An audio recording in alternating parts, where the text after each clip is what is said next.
практиковали и даже пришли. Ну, мы как бы звичайно глибоко дійшли. І, ну, все, що початку казалось, это то, что, ну, типа мало практикования, а шла как бы такое а-ля лекцийного формата. Ну да, да. Это я помню. А на чем порешили? Конкретно ничего не решил.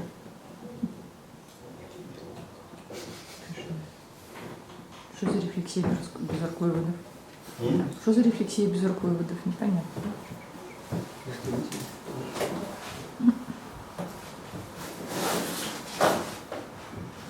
Просто плутается межа между рефлексией и самим деянием. Я заважу. Я вже не могу відрізнити одно від другого.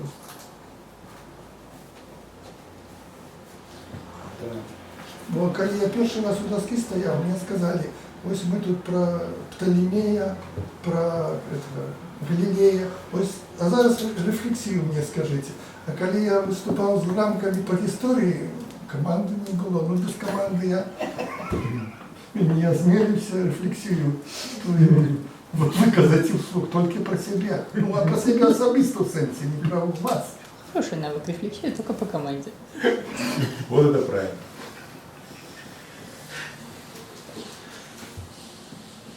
Ясно. А кто вообще знает, что такое рефлексия? Ну, это не думка. Почему? Ну, это у редких випадках мислення, думка. Бо я так вивчаючи тут тексти Хайдеггера, остатня думка – це виключна з'ява, яка з'являється тільки один раз, і потім це вже стандартний, рутинний, автоматизований процес, на якого філософу і методологу звертати увагу непристойно просто. Це рутина, техніка. Ну да. Але ж у нашем підході рефлексия займає одно з центральних місць. Да, рефлексовать по команде это правильно. Коллективное мышление это так и робится. Ну, навчання. Не только Подальше. навчання. Все. Так мы, значит, не закончили тогда рефлексию, получается, да? Ну, как бы мы говорили, насколько я помню, про то, что важно, что как-то все уже обладают навыками сборщика схемотехники, використовувати боль самостійно. І ми майже усі теми прийшли, які хотіли, маю на увазі, схем. Можливо, щось одно нам дали ще звернути увагу. Мыследеятельности, можливо, эту схему разобрать больше подробно, але можливо для того нашего состава, где были Евгений и Евангелие, уже больше, да, и шмат, и шут, по-моему.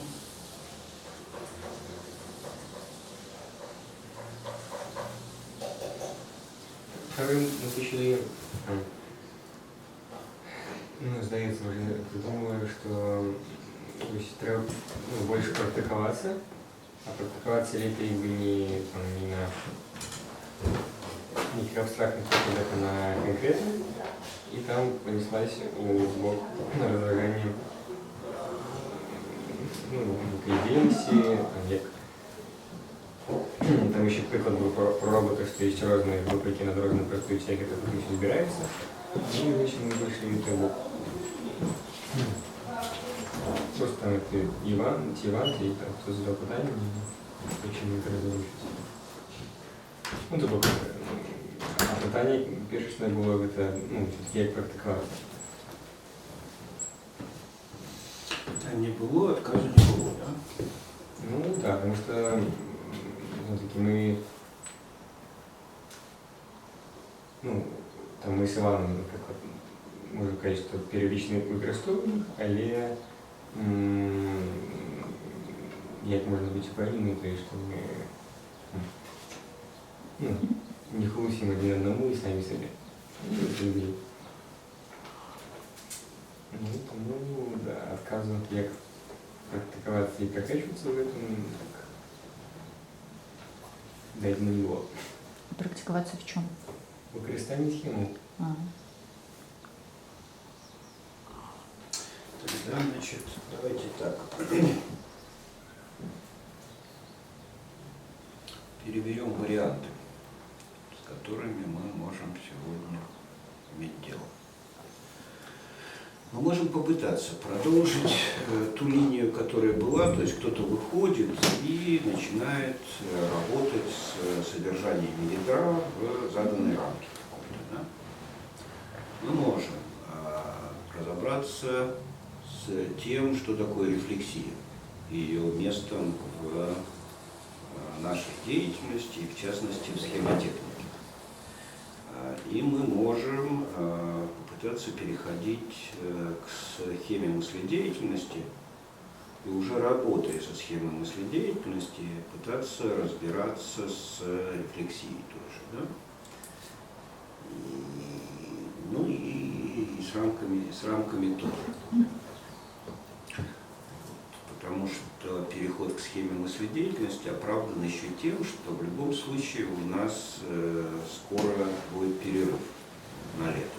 Да? То есть мы должны заканчивать будем все эти штуки летом, как-то другие, совершенно другой режим жизни. Какой вариант мы выберем? Голосу за схему мысления.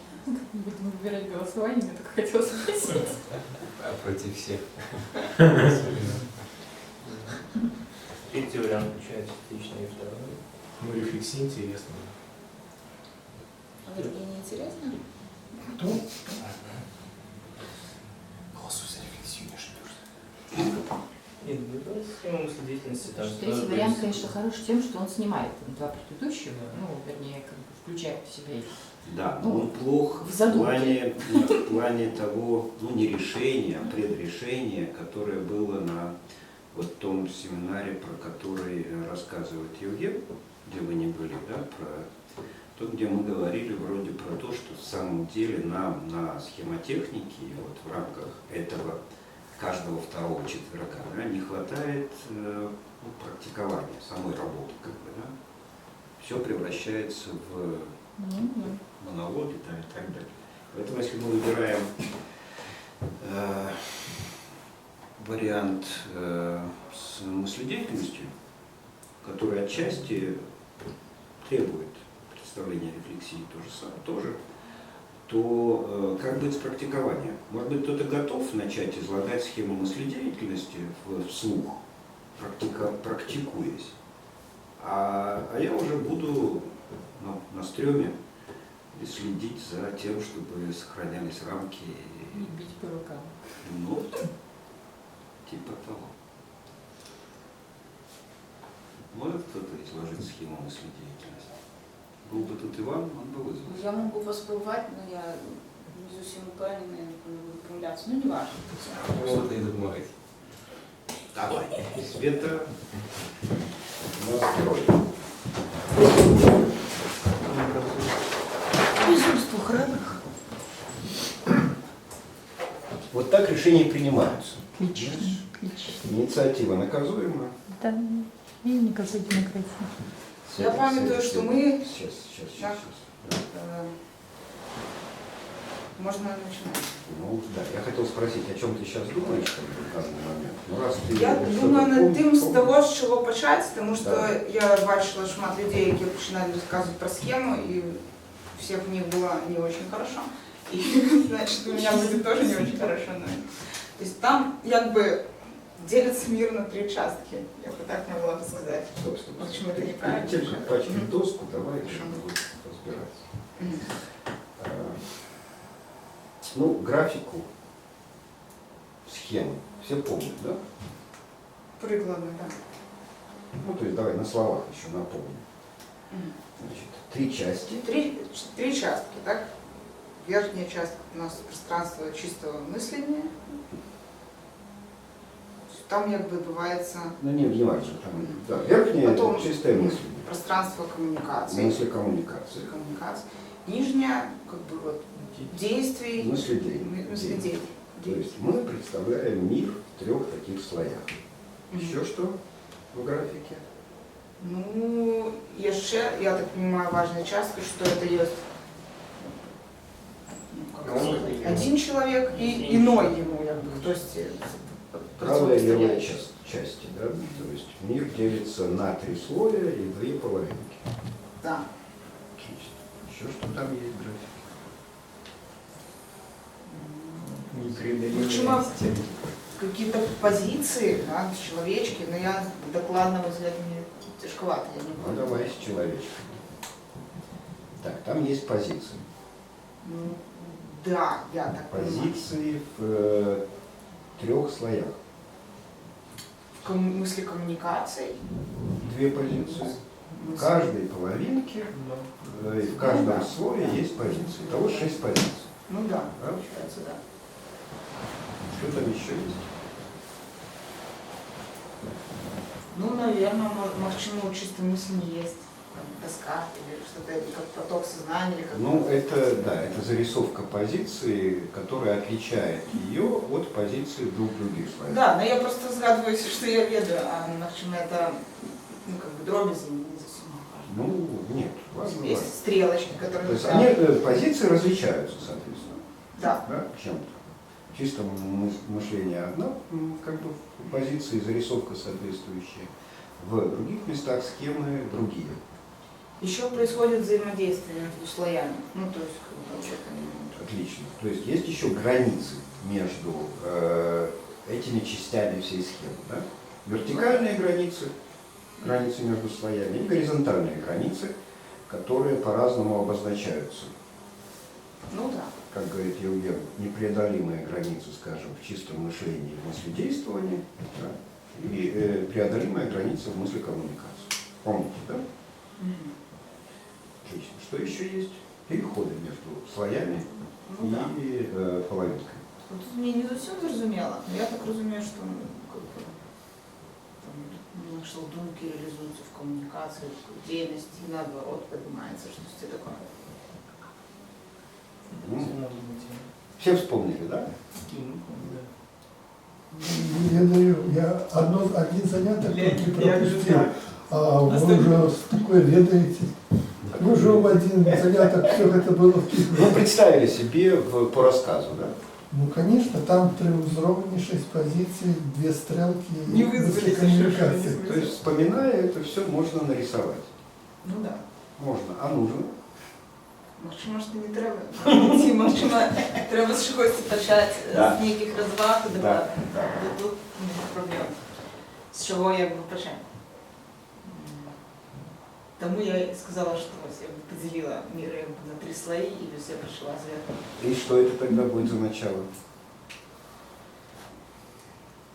Ну как-то вот задание на кшталт топики или 3 частей, які... Ну вот, Света, Разные. как бы, вот ты вышла к доске. Да? Ну давай опиши свою ситуацию прямо здесь и Ага, сейчас. самоопределение, ось з чого треба почати. Ні? Ну, я думаю, да. Мгм. Важно было бы, как мне кажется, начать с этого, потому что рисовать схему мыследеятельности, про которую мы сейчас рассказали, будешь ты. Мгм. Но рисовать это не просто нарисовать то, что ты рассказал. Да? Есть такое слово – введение схемы. То есть схему надо ввести. Куда ее ввести?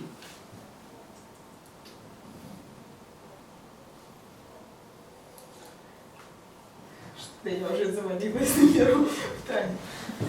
Ну, поэтому Я давай, здесь- давай, не торопясь, не на все вопросы можно сразу дать ответ. Да? Поэтому я тебя прошу описать ситуацию, в которой находишься ты сейчас. Згадом на дитяче. Ну, я якби як дільник з одного боку з того семінара.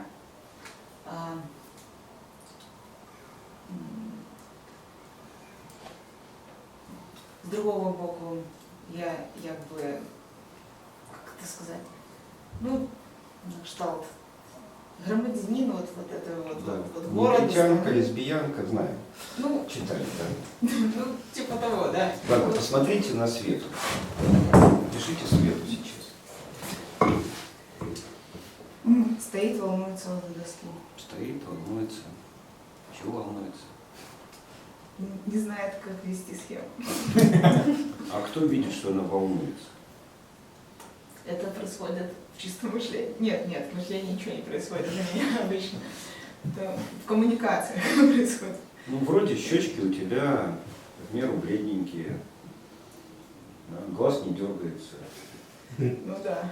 Правда. Ну, в данный момент ты смотришь на меня. Да. Куда смотрела до того Света? В камеру, на доску, в окно. Вот она, когда рассуждала, смотрела куда-то вот туда. Вы вообще сталкивались с тем, как там люди разговаривают, когда говорят с другими, вот так вот разговаривают? У меня был такой студент, который он отвернулся от меня и рассказывал мне ответ. То есть он так вот сидел, а я сидела напротив него, и мне казалось, як же так человек не может розповісти, просто глядишь в очи. Я помню, у нас в АГТ-1 был такой талантливый, перспективный методолог, который обманул ожидания и не стал таким методологом.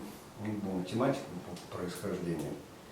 И делал доклады вот так. Выходил и что-то говорит вот так, вот так как-то. А Света стояла вот здесь, вот перед тем, как стала смотреть на меня, стояла вот так вот и рассуждала что-то. И смотрела она не в окно, а вот сюда. Да, Что она видела на пустой доске? Ну вот то, что мы и про что уже рассказали. Я как бы- Она на пустой доске видела будущее, нарисованную схему мыследеятельности. Но не просто нарисованную, потому что то, что там будет нарисовано, она рассказала на словах. Но рисовать еще не начала, потому что надо вводить, не рисовать, а вводить схему, да? Вот стоит Света у доски, смотрит в будущее, на доску пустую, где будет нарисована схема. Да? И что-то говорит. А когда она что-то говорит, что она делает? То есть она переносит эти мысли через коммуникацию, получается, да? Это? Нет? Ну, да. И вот смотрите, когда я спрашиваю, наверное, описать это можно очень по-разному. Да? Я Но обучаюсь.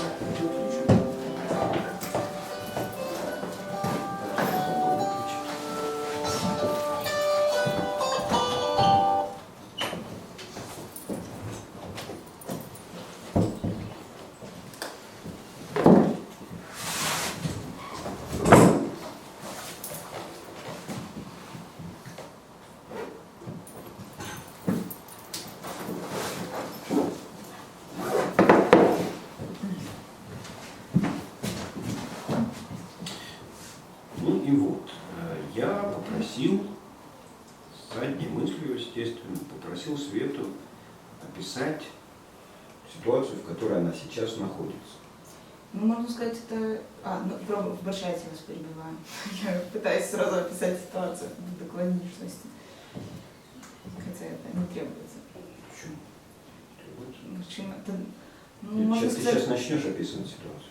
Ну, я хотела додать, что это, як мне подается, это вот такая учебная ситуация, в которой вот Света пытается постичь введение схемы на То есть, доску. вот смотри, Света, внимательно, да, давай внимательно относиться к каждому слову.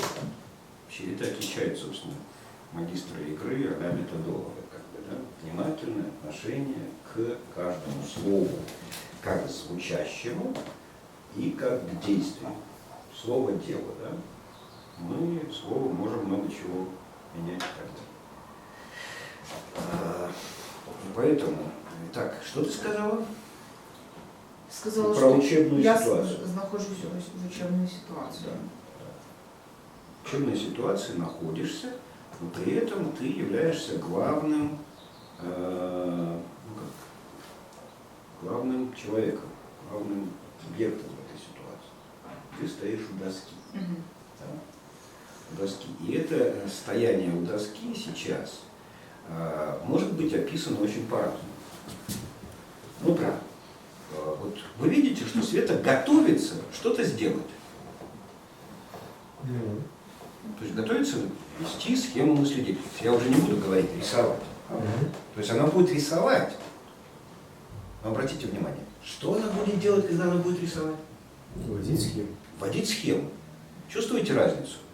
Рисовать, просто рисовать, и вводить через рисование схему. Да? Если просто рисовать, с чего можно начинать? С любого. С любого места. А если вводить, Очередность. то надо определить последовательность введения. Да? Определить. Вот она готовится. Готовится или не готовится? Потому что если она начнет определять, с чего начинать, последовательность шагов, да, во введении схемы, тогда она готовится. А если она стоит у доски, мы думаем, что она готовится, а она, прозвучало слово, волнуется. Чувствуете разницу? Стоит, волнуется, стоит, готовится. Катастрофическая разница. Ты что делаешь? Волнуешься или готовишься? А можно и то одновременно? Можно, То есть, но раздельно. да, то есть у меня Не путать одно с другим. одна секунда на то, одна на то. Ну так и мы все так живем. Мы одновременно производим кучу разных вещей. Кучу. А дальше у нас возникает проблема. Да? Смотрим мы на Свету. Кто жалеет Свету, что она волнуется у доски? Я. Найдется человек обязательно, который пожалеет. Не треба. Что накажет? Накажет. Кто-то ждет. Вот сейчас Света проколется, и мы над ней поиздеваемся и получим массу удовольствия. Это вы. А? Пусть про меня. Я, конечно, не такой, но, в общем, могу. Ладно, Чем все остальные непонятно. а откуда мы взяли, что она волнуется? И вообще я сама Она сказала. сказала. Ну хорошо, ну это все откликнулись на это. Могла. Могла. Ну, по Больше поведенческим получается реакциям. рефлексия. По поведенческим реакциям мы это взяли. Она ведет себя так, как обычно ведут себя люди, которые волнуются. Ну вот А вот смотри. как определить, как себя ведет человек, который готовится в этом месте, я не знаю. Я По знаю. внешним признакам как бы непонятно. Понятно почему. Ну, должен размышлять, как бы, просто надо очередность. Я ж не зря выходил сюда. Это как Саня, который никак не научится перенимать передаваемый мною опыт. Я бьюсь, блин, на семинарах, рассказываю, они смеются надо мной. Оксана, Да. когда я просил вас обратить внимание на то, куда смотрит Света, когда стоит у доски. Ты еще помнишь, куда она смотрела? Помню, да. В окно. В будущее она смотрела. А, в будущее, да. На доску, на которой ничего нет, но на которой что-то будет. Сидят в грязи рабочие, промокшие, хлебшие, и губы шепчут: вот, через 4 года здесь будет город-сад. Вот она работает. И это видно, между прочим, потому что она, разговаривая со мной, смотрит туда. Как говорят НЛПисты, да, в этом месте, она работает с доской. Даже НЛПисты, на что позорные люди, кто знает слово доска. Она с доской или с экраном работает, да? То есть у нее мысль где-то вот там вот, да? И только эпифеноменально она как бы разговаривает со мной. То есть, смотри, в одной и той же ситуации, стоя одна перед сидящими мужиками и бабами, Света, учебная ситуация, она так назвала, откуда-то она вычитала такое слово, что ситуация бывает учебная. Да? Вот и учебная ситуация, она волнуется, б, вместо того, чтобы разговаривать со мной, разговаривает с доской или с экраном, да? Что-то там считывает из будущего, чего нет. Да? И вот это все вот происходит с ним. Но я-то, в отличие от нее, смотрю на нее, поэтому вижу, куда она смотрит. Хорошо. Но она может готовиться к рисованию и к поведению.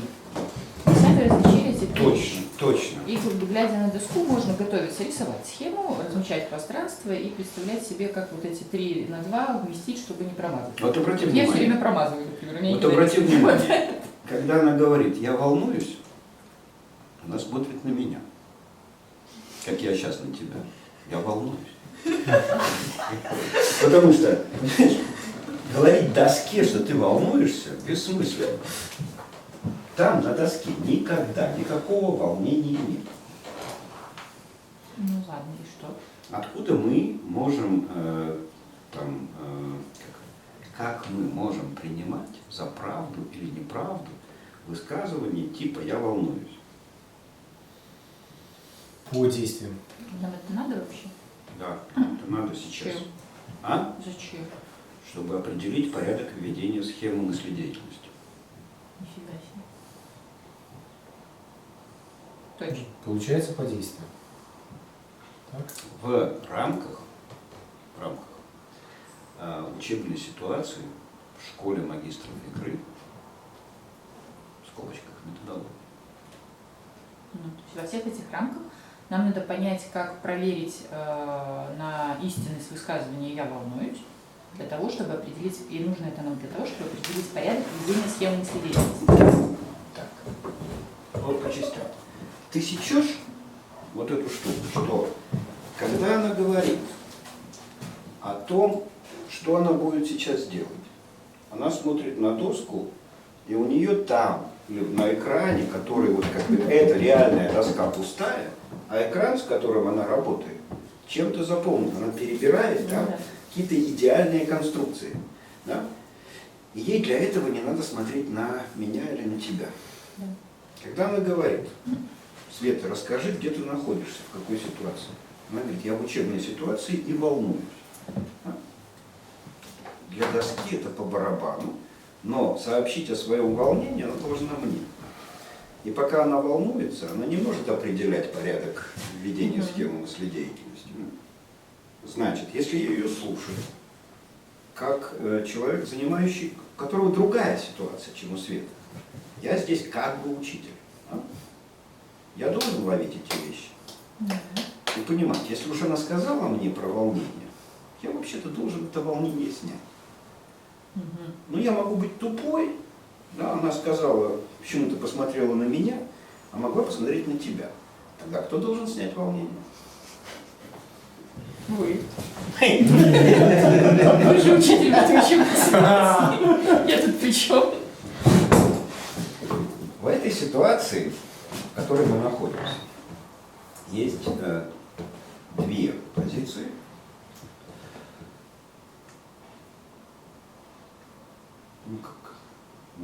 Как у Киплинга «Запад и Восток», которым не сойтись. Да? И могут быть разновидности внутри этих двух позиций, которые сходятся, и которые могут волноваться или не волноваться одинаково. Ну, то есть Света одна, занимает одну позицию. Она стоит, мы все сидим. Сидит учитель как бы, и сидят другие ученики, но мы все сидим. Нам удобно, тебе нет. Ты волнуешься, мне нет. Да? Поэтому мы разные, я как бы учитель, вы как бы нет, да? Но в принципе мы сходимся как слушатели и наблюдатели того, что делает Света.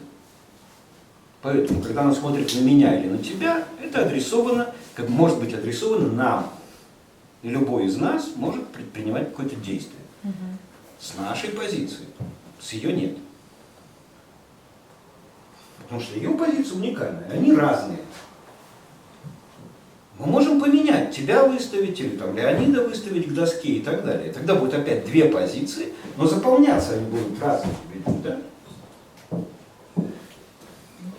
И поэтому из этих двух позиций строится диалог, в котором есть один Света Ермакович, один, да? Есть другой. Ну, попульный субъект. Нас много. Но позиция одна. Можно это, собственно говоря, сравнить вот с схемой мыследеятельности. Уже можно. Да? Уже можно начинать сравнивать. Но это ты пока сравнивай, определяй для себя порядок ведения. Чем Да? эти позиции определяются, кроме того, что кто-то стоит, а кто-то сидит? Ну, то есть это что? Это позиция того, кто вводит схему, и тех, в кого вводит схему. Это позиция того, кто работает у доски, но если все остальные не работают, то вообще их выгнать надо же, правильно? Да. Ну, так а в Но чем я бы, тогда разница? я бы ограничился пока следующим, что коммуникация, разговор, диалог,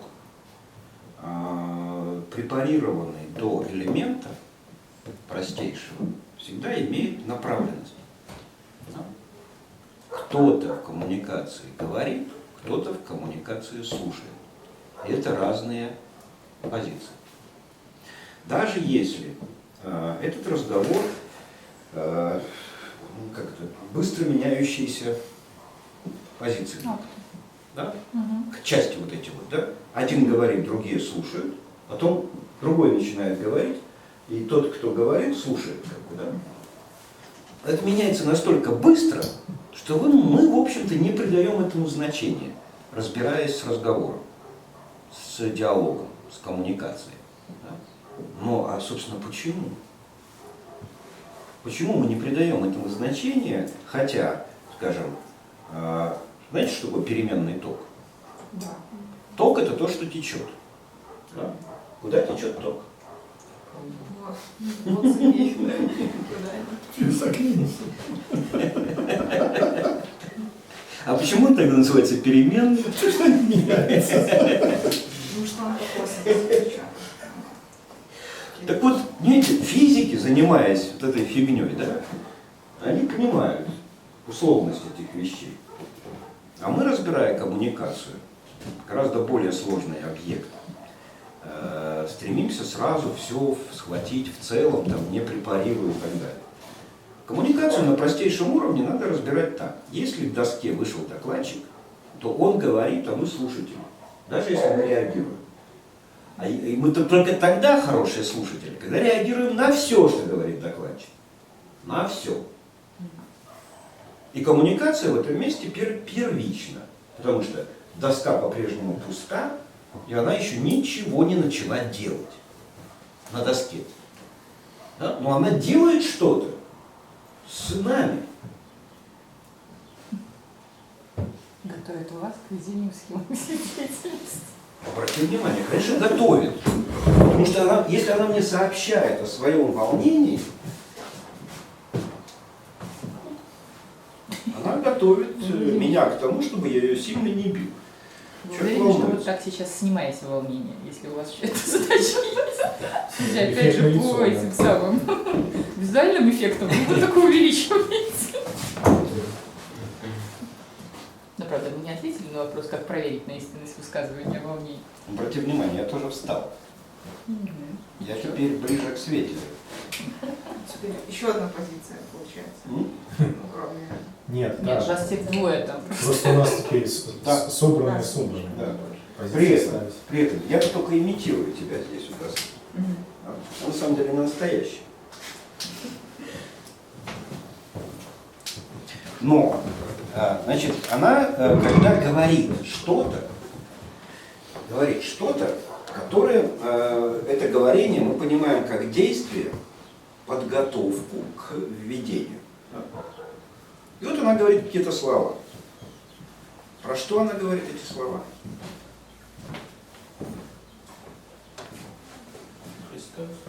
М?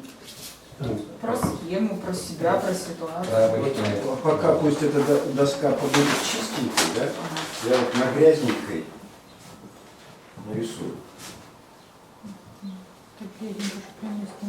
Да? Вот она говорит нечто. И говорит она, глядя мне в глаза. В ее словах есть что-то, что не предназначено мне как таковому. Да, вот она говорила несколько слов разных. Да? Она смотрела тогда на доску и считывала что-то с доски, чего мы там не видим, потому что там еще ничего нет. Но она нам уже чего-то там про это говорила. Она же даже описала нам, как будет выглядеть введенная схема мыследеятельности. Да? Но она еще не введена, и она даже не приступила к ее введению. Да? И она говорит что-то мне, говорит что-то, считывая с доски, И она говорит еще что-то про себя, про то, как она готовится, как она самоопределяется в этой ситуации и так далее. И вот у меня есть 3 разных возможности прочесть ее слова. И по отдельности, и все вместе. Ее часть коммуникативную, направленную мне. Я должен различать все, что она мне говорит. И что так? И как ты реагируешь по-разному. Потому что я не могу реагировать на сообщение о том, что она волнуется, таким же образом, как про то, что она рассказала, из каких частей состоит мир. Это требует совершенно разной реакции. Понятно, что я говорю? Да? И сейчас мы поймем с вами, что я сказал. Как бы от ее имени. Сейчас. Вот это, в этом маленьком кусочке, который сопровождался грейзанием на загрейзанной дошце. Да? Но прежде чем мы это поймем, мне нужно, чтобы вы мне ответили, откуда вы знаете, что когда Света говорит, что она волнуется, что она говорит правду. Ну, по действию. Ну, не знаю. Как по Ну, или я действию. дерганая. Мы не верим. Да не дергана-то она, и не это самое, никакая там, да. Ну как ведут себя там застенчивые люди? Они вот так себя ведут. Как ведут, проявляется внешнее волнение? По каким-то неуловимым там штукам там и так далее. Но почему мы эти штуки понимаем и видим? Если смотрим, опять же, не на доску себе, не с экраном работаем в этот момент, а не на нее смотрим, когда она смотрит на нас. Потому что мы когда-то волновались, и у нас есть в памяти волнение, да? Мы можем применить название волнения, да, к себе, актуализировать это определенным образом и соотнести это с тем, что происходит со Светой у доски. Ну, к себе или культурным стереотипам, которые у нас по этому поводу есть. Ну, ко всему, чтобы, потому что, конечно, чтобы да. знаем, как выглядит волнующая Конечно, жизнь. конечно. Чтобы Но это ведь по-разному. выходит за рамки простого сообщения. Вот эта процедура установления того, когда человек говорит «я волнуюсь», и мы принимаем это за чистую монету. Мы производим при этом принятии за чистую монету сообщение о том, что она волнуется, а мы не можем влезть в ее шкуру. Как бы, да? Мы производим определенную работу переноса, нахождения в своем опыте, в своей памяти состояния, которое называется волнение, как бы, да? И, соответственно, переносим его как смысл или содержание на понимание того, что Света нам сообщила. А как это происходит? Где это происходит? Ну, в мыслях. Третье слово. Ну, само сообщение происходит в коммуникации.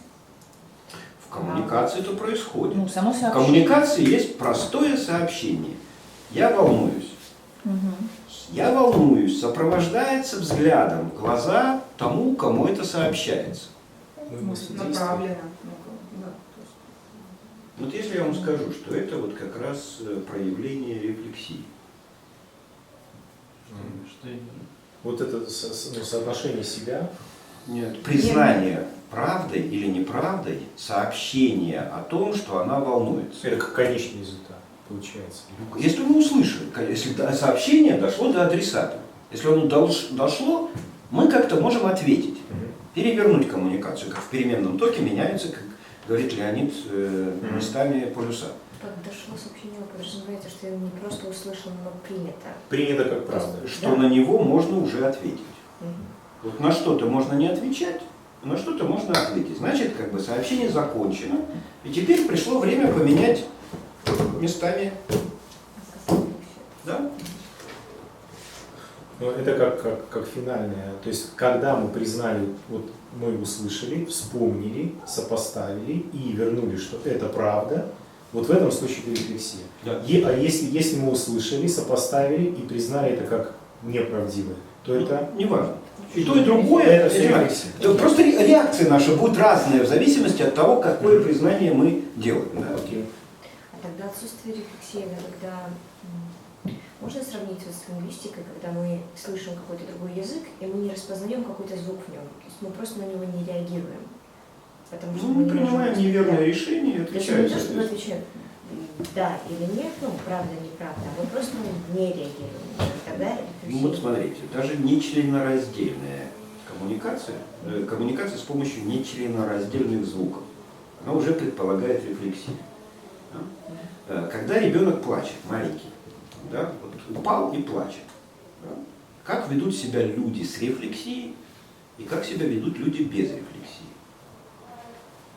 нужно обратить на него внимание. Ну, с рефлексией они понимают, что он испытывает.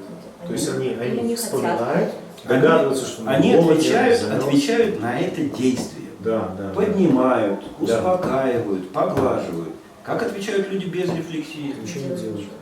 Почему? Или дают пиндюрешу. Люди без рефлексии в этой ситуации – это мелочь пузатая, а?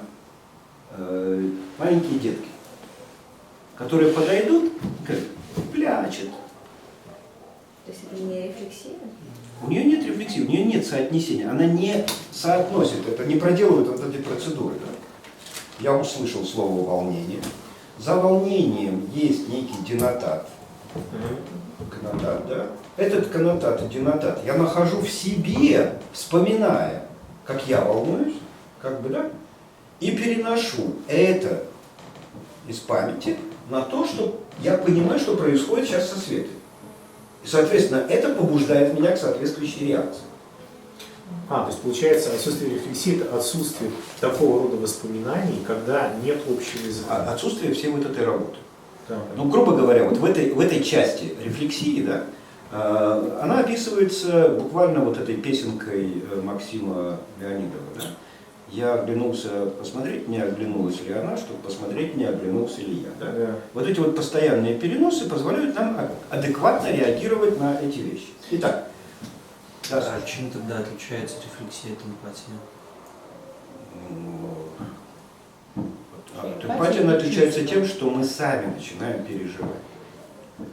Плачет ребенок, это заражает других детей. Дети уже эмпатичны, они тоже начинают плакать, хотя им не больно, так далее. Да? А взрослый действием отвечает на это.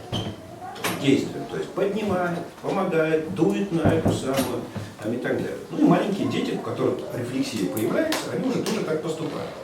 Но можно искусственно ограничить рефлексию. Рефлексия не всегда хороша. Ее надо иногда искусственно ограничивать. Итак, мы услышали Светина сообщение о том, что она волнуется. Давайте представим себе, что это сообщение делается не в нашей ситуации, а в ситуации, например, психотерапевтического сеанса. Так, Я пытаюсь понять, что же из себя представляет такой сеанс. Ну, очень просто. Света говорит, я волнуюсь, я изображаю себя психиатра и говорю, я вижу, что вы волнуетесь. Нет, да, все правильно. Не То есть рефлексивно? задача Нет, психиатра искусственно ограниченная рефлексия. То есть я не хочу вам ни сочувствовать, ни снимать эту штуку и так далее. Да? Более того, я не разбираюсь, правда вы говорите или неправда. И это не треба вам. Конечно, конечно.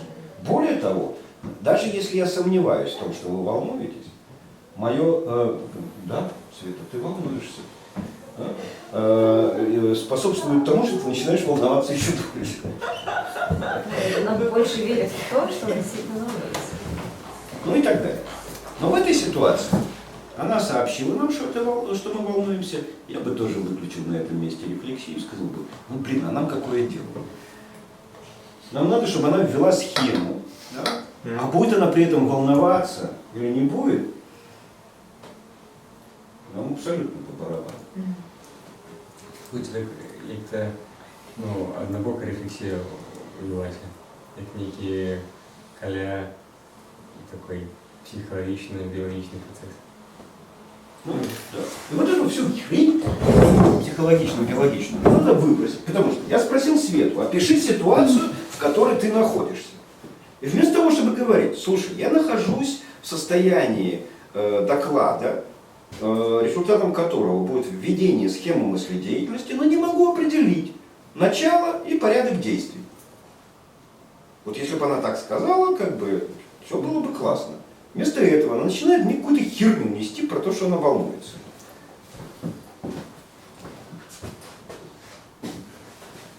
Я еще не умею это говорить. Я в тым стане, калі я нават не ведаю, як гэта начать. Ну, так Начать и самообучение. это твоя ситуация, Да. конечно. Как его закончить и как потом перевести на ведение схемы. Ну, атрымоўваецца, што я у гэтым у меня так само няма нейкай У вас паследоўнасці. в памяти нету, когда вы собирались сказать вот все то же самое, что вы сейчас говорили, а сами говорили, я волнуюсь. И в состоянии рефлексии включить. Теперь, Света, давай мы забудем всю эту херню. Просто выкинем ее, потому что, как мы выяснили, она нам без надобности. Добро. Хорошо? Но в процессе говорения этой всей таласи было кое-что важное и содержательное.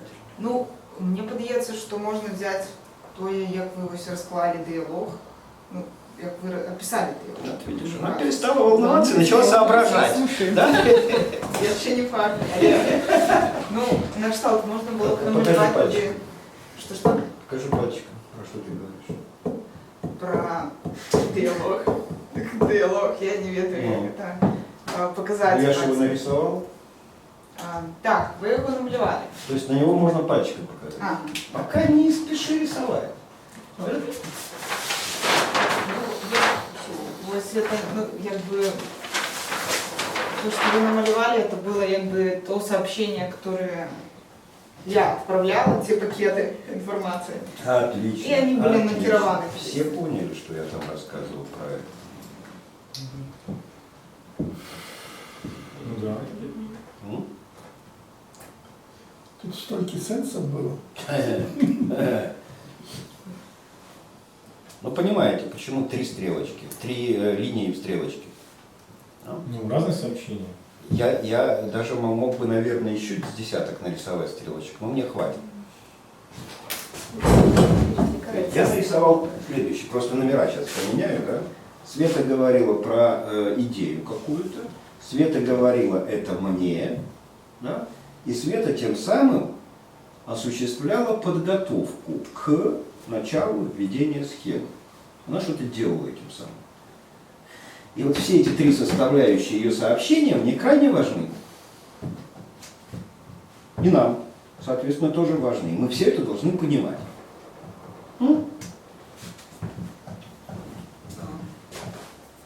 А значит, как бы, вот ситуацию, которую ты не описала еще до поры до времени, да.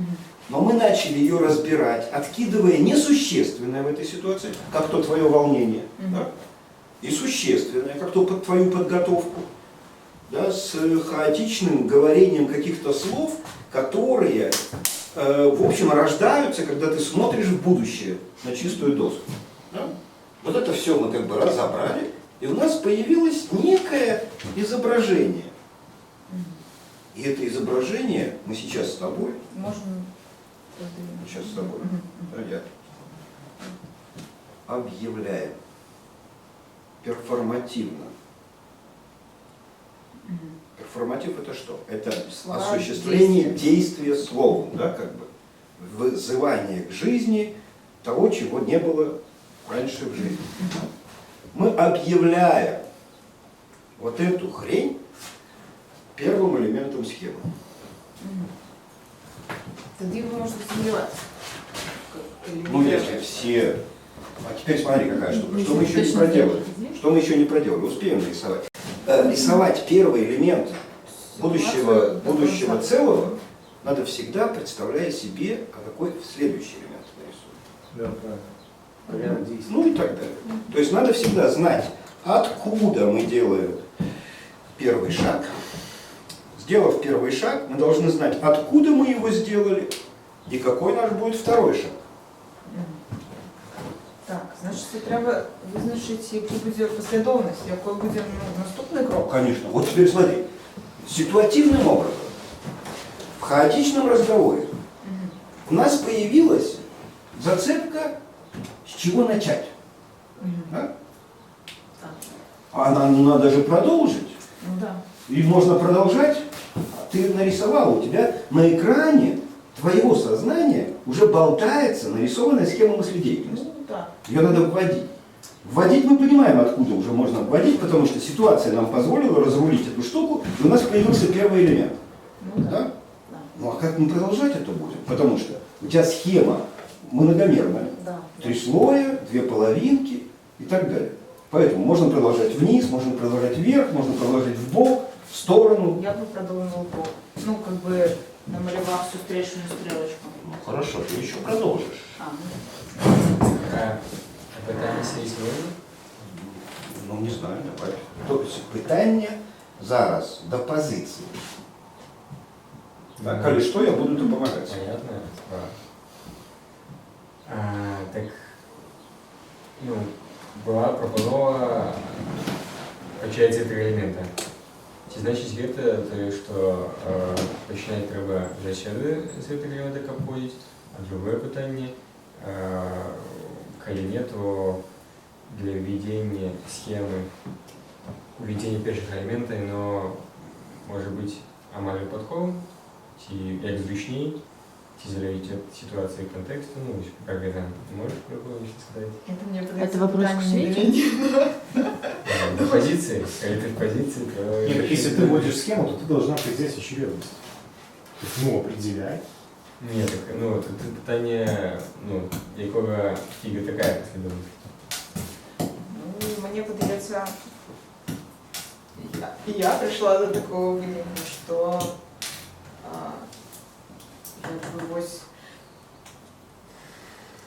якби ось то, що у нас відбулося, така комунікація, вона і то, що Владимир Владимирович препарировал диалог и коммуникацию, да, позволила, я намалевал эту стрелочку, да. По сути, я показал участку схему мыследеятельности, где есть 2 позиции, они сбегать. Но это выпадково. Я думаю, что это выпадково. Это можно было почать и с другого элемента, в залежності, напевно, від самовизначення докладчика, ті не самовизначення, ті кепського самовизначення.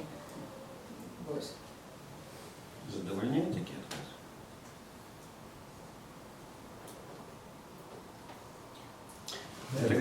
Я тогда вам сейчас басню расскажу. Итак, вы удерживаете вот одну из линий еще до схемы мыследеятельности. Она состоит в том, что препарируя, анализируя и разбирая какие-то вещи сложные, да, мы должны доходить до простейших элементов этих сложных вещей, да, вычленять их и из них уже строить целое. И вот построение целого от простейшего, что мы нашли, как бы, да, и будет введение. В данном случае построение схемы, введение схемы отличается только тем, что если бы нас не было здесь, мы не присутствовали бы, то Света одним образом должна была бы это строить, потому что она была бы 1 на 1 с доской. Да? Если есть мы, то построение превращается во введение. Мы должны быть задействованы в этом. И к нам должна быть апелляция соответствующая. Да? Это усложняет дело, но тем не менее как бы мы тут есть. Да? И поэтому как бы простота, в первом случае построение, я и доска, и мысль, да, которая переносится на доску с моего экрана. Это одно дело. Если при этом приходится еще озвучивать каждый шаг, и так, чтобы нас включать, идет усложнение. Да? И как бы дальше Света говорит, случайно. Это получилось случайно. Это означает для нас буквально следующее, что сложную конструкцию, которую она обрисовала словами, и она уже у нас может где-то на нашем экране быть. 3 слоя, 2 половинки, позиции, переходы между слоями и так далее. Ну, так смутненько, но тем не менее воображаем себе эту схему. Вводить эту схему и строить эту схему можно с любого места. Это означает случайно. И если бы она начала строить, оказавшись один на один с доской, то она могла бы удовлетвориться этим ответом. Но наше присутствие и превращение построения схемы во введение схемы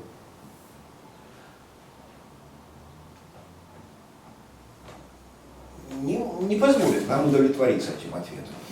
И я бы сказал, что, конечно, не случайно.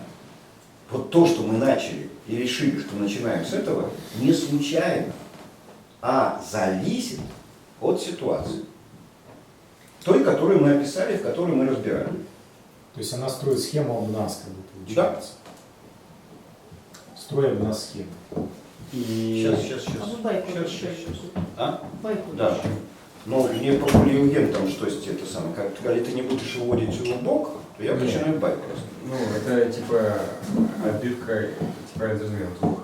Ось є такий контекст, який ми використовуємо, як він допомог нам увійти схему. В даному випадку це була ось то, що зробила Света спочатку, і ми це спробували розвернути як през, ну так, у черновому вигляді на схему суб'єктності, і потім можна до цього звертатися.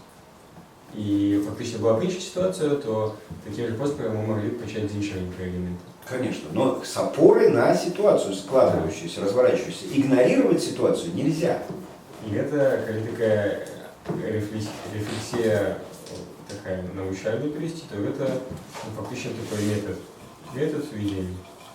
Ну, пусть так. Если тебе это нравится, ты всегда в эту сторону вопросы, то считай это таково. Понимаете? Но вот для геометрических фигур, геометрических чертежей, да, вот это все обсуждать не надо.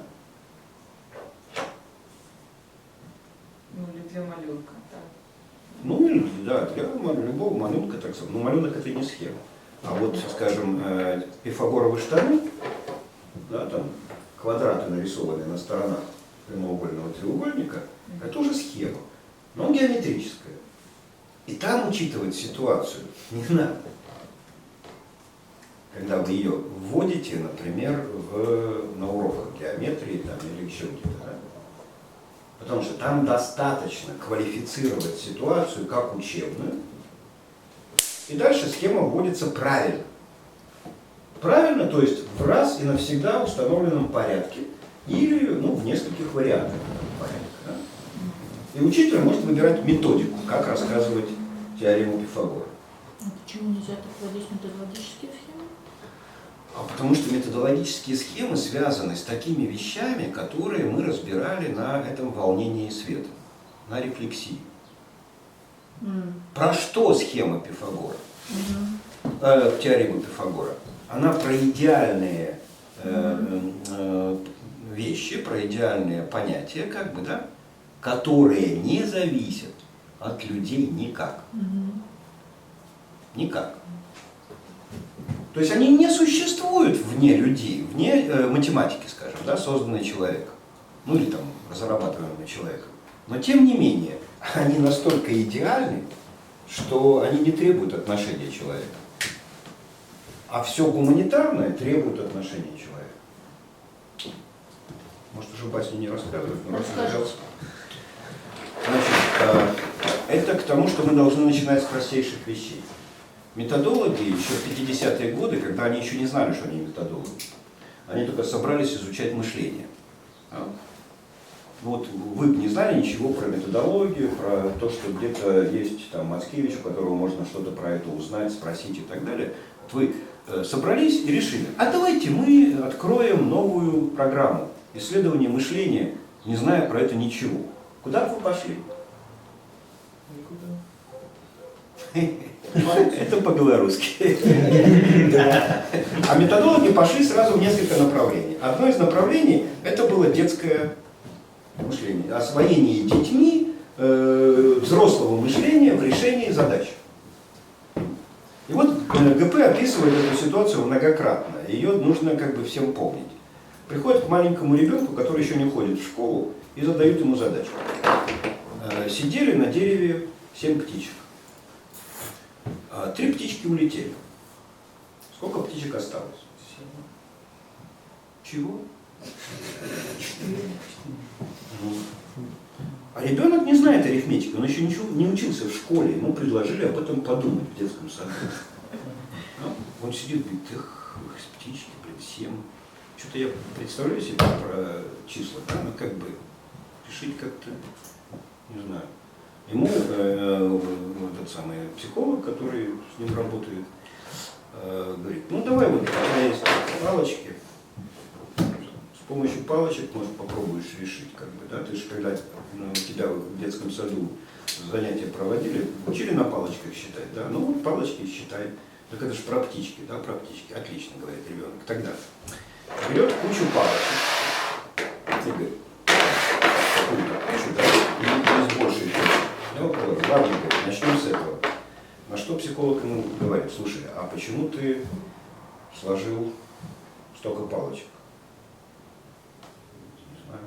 Да почему? Тебе же надо решать задачку, как бы, да? Тебе нужно посчитать палочки. Ты бы взял сколько? Дядя, надо с чего-то начинать.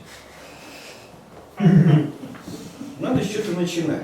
Ребенок совершенно прав. И дальше психолог смотрит, что он делает. Он говорит, ага, сидели у нас на дереве 7 птичек.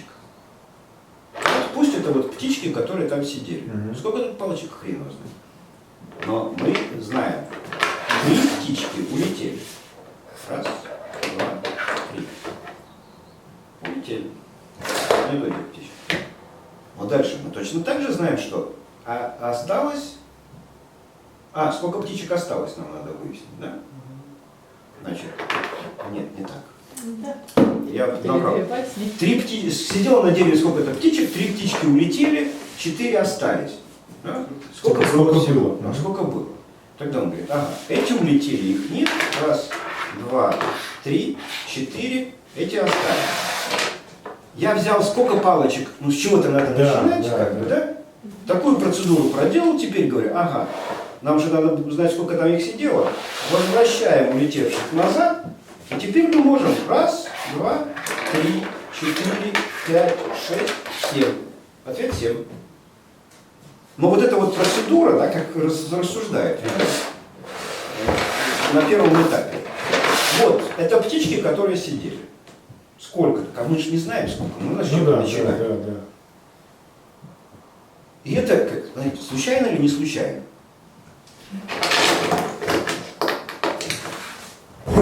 Мы в любом случае с чего-то начнем схему мыследеятельности. Это начало у нас, мы его перебрали, да? Есть слои, есть половинки, есть позиции, есть стрелочки, границы и так далее.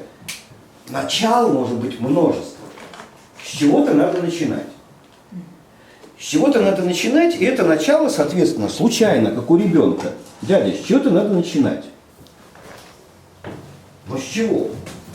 А если бы у ребенка были не палочки, а кубики? С того, что имеем. Ну, конечно, с того, что имеем. А что мы с тобой имеем, Света? Ну, вот коммуникация. Мы с тобой имеем ситуацию. И ничего другого никогда. У нас не было.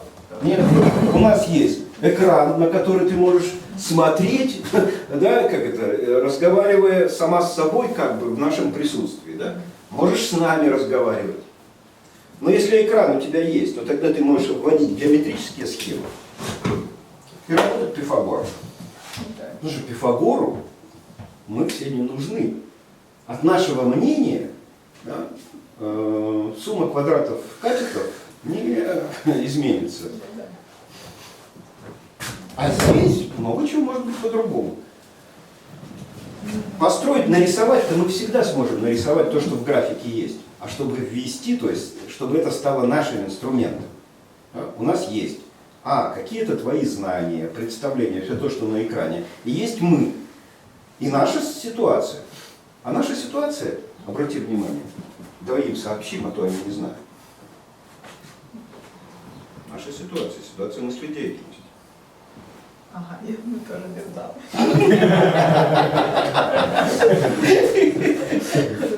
Мы находимся в ситуации мыследеятельности. Мы пытаемся мыслить. Хорошо или плохо, но мы это пытаемся делать. То есть мы будем рисовать, вводя схему, то, что вот здесь вот есть. портрет как бы нас. Групповая фотография. И рисовать мы будем не волнение наше туда, Да. а мы будем рисовать то, чем мы занимаемся. Мы пытаемся мыслить. Мышление – это наша деятельность, которой мы здесь все вместе занимаемся. Вот и мы будем рисовать то, чем мы занимаемся, то бишь мыследеятельность. И у нас уже есть начало. Да, ну тоді, може бути, як першим кроком, просто то, что мы малюем эту схему, стрелочку, да, с того, что мы с ней начинаем. Сейчас ты назовешь второй шаг, и тогда Я ты намалевала получишь полное право встречную нарисовать. стрелочку, как бы, что я вот с такими сообщениями, можно сказать, их подослала. Хотя, наверное, нет. Наверное, нет, все-таки я Собрала, так пригоняюсь, да, собрала. Я намалюю свою позицию, чтобы было понятно, откуда вообще идет стрелочка. Есть такой вариант. Ну давай. Вот. Если у тебя есть второй шаг, ты имеешь право рисовать.